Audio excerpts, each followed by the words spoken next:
Swastiastu. Halo semuanya, perkenalkan nama saya Luhpaswa Gayatri dengan NIM 2501541034. Saya berasal dari kelas B. Sini saya akan menjelaskan soal kasus yaitu maraknya peracunan anjing dikarenakan mengganggu warga sekitar. Nah, ini tuh berhubungan dengan terganggunya keanekaragaman hayati, yaitu di materi 7. Nah, di sini saya akan menjelaskan terlebih dahulu apa sih itu keanekaragaman hayati. Nah, jadi keanekaragaman hayati adalah variasi makhluk hidup yang terdapat di bumi yang mencakup perbedaan pada tingkat genetik, spesies, dan ekosistem. Nah, istilah ini pertama kali diperkenalkan dalam konferensi bumi di Rio de Janeiro pada tahun 1992. Nah, keanekaragaman hayati terbentuk melalui proses evolusi panjang selama miliaran tahun yang dipengaruhi oleh faktor iklim, geologi, serta interaksi antar organisme. Nah, keanekaragaman hayati ini ada 3 tingkatan. Yang pertama yaitu tingkat gen. Nah, karena saya akan membahas anjing, jadi saya akan membahas tentang tingkat gen pada anjing. Nah, gen anjing ini sangat banyak. Namun, yang di rumah saya itu ada 2, yaitu anjing Bali Kintamani dan anjing Bali Mini Pom.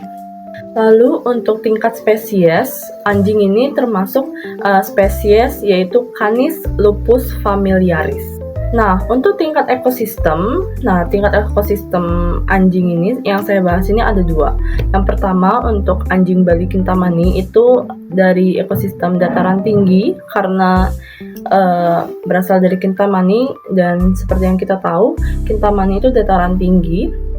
Yang kedua yaitu Mini Pom, itu dari dataran rendah, karena Mini Pom ini merupakan anjing yang datang dari luar negeri yang beriklim tropis. Lalu di sini saya akan menjelaskan tentang taksonomi pada anjing.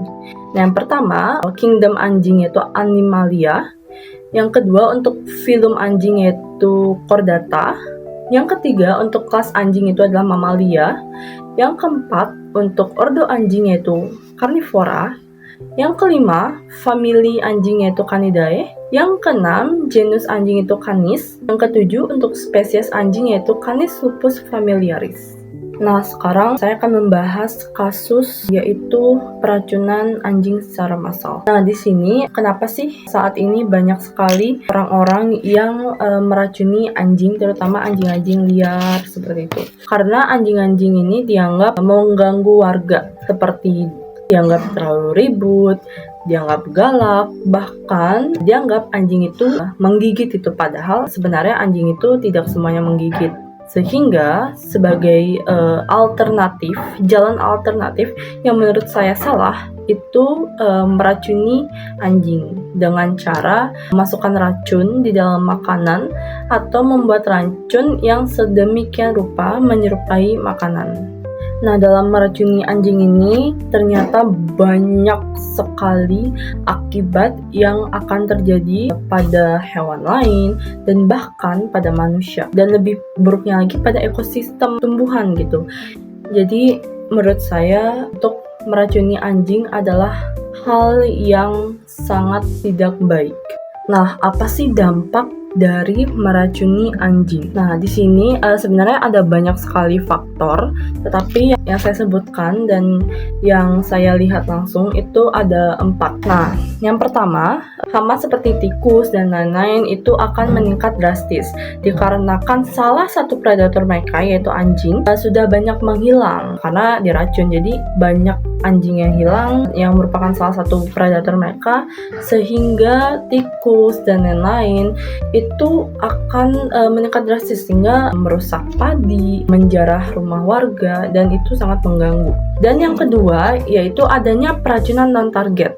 Nah, seperti yang diketahui, banyak racun anjing yang ditaruh begitu aja misalnya di tanah atau di semak-semak, dan bisa aja itu dimakan sama hewan lain, atau bisa aja racun itu menyerupai makanan.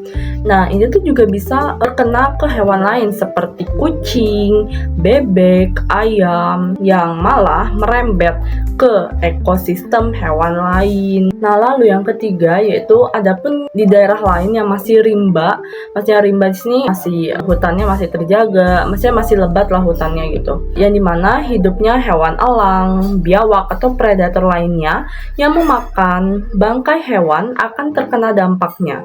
Juga karena bangkai hewan, contohnya anjing, yang matinya diracun akan dimakan oleh predator atas, maksudnya seperti elang, biawak, dan lain sebagainya. Nah, karena mereka makan bangkai anjing yang cara matinya itu diracun, jadinya racun tersebut menyebar ke elang, ke biawak, yang menyebabkan kematian pada hewan lain juga.